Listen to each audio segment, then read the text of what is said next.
10 June 2007, right at noon. We'd been operating about 18 and a half, 19 hours, right along the river in South Baghdad. We'd been clearing a mahala, one that we've been working in for about 3 days, and hadn't really taken any contact at this point. We were worn out, tired.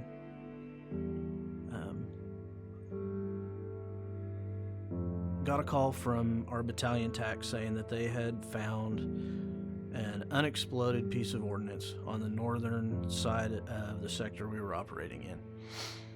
They marked it with an orange road cone and asked us to go up, secure it, call in EOD, have EOD come in and eliminate it. Well, the rest of the company was still doing their clearance operations. So my commander took the company TAC, which was myself and our truck, the Exos truck, and our medical vehicle, and we rolled up to where we saw the orange road cone, stopped, dropped ramp, let our guys out. There were 13 guys on the ground. We found the orange cone, but couldn't find the ordnance. So everyone's on the ground, milling around, trying to find where this ordnance is. Can't find it. After about 5 minutes, I crawl up out of my hatch and start throwing waters to my guys. It's 124 degrees outside, 80% humidity. We've been out for 19 hours. They need water. My fire support NCO, Staff Sergeant Long, was about 15 feet away from me. And I yelled, "Hey, Brian, do you want a water?" And he said, "Yeah." And he turned around, started walking back towards me. And I reached out, and just as I let go of the water, he stepped on a triple stack anti-tank mine. Blew up. My left arm was pulled out of socket, rotated 360 degrees, and then slung back behind me. I had been blown back. I hit my back on a gap between two hatches. The only thing that kept me from breaking my back when I hit it was I hit my helmet on a blast plate that was behind me and cracked my helmet, and that's what knocked me out.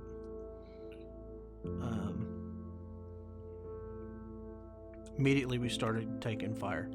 It was an ambush, obviously. I don't remember much. My driver filled in a lot of the details for me, but what I do remember was I had to pick my arm up and had a mic attached to me, and I had to call contact report.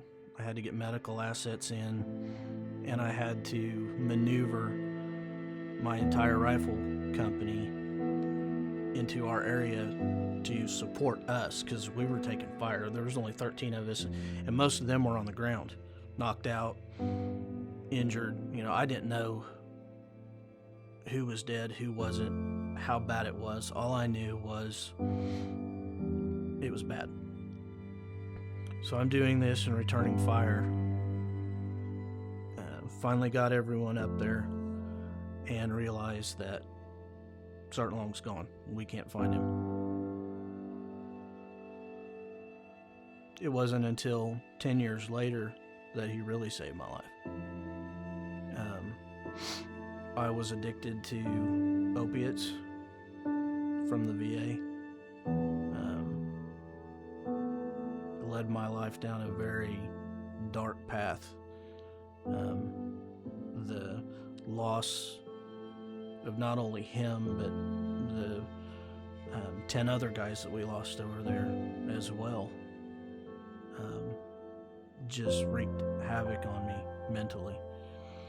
And I did everything I could to numb that. Pornography, drugs, you name it, I was into it. Just to numb myself from the reality of what I had been through. And in February of this year, I finally, the light bulb clicked. And I said, I'm not living my life in a way that honors their sacrifice. And I hit my knees and asked God to forgive me for what I had done and the way I had been living. And I haven't touched any of it since. That day I was delivered from it.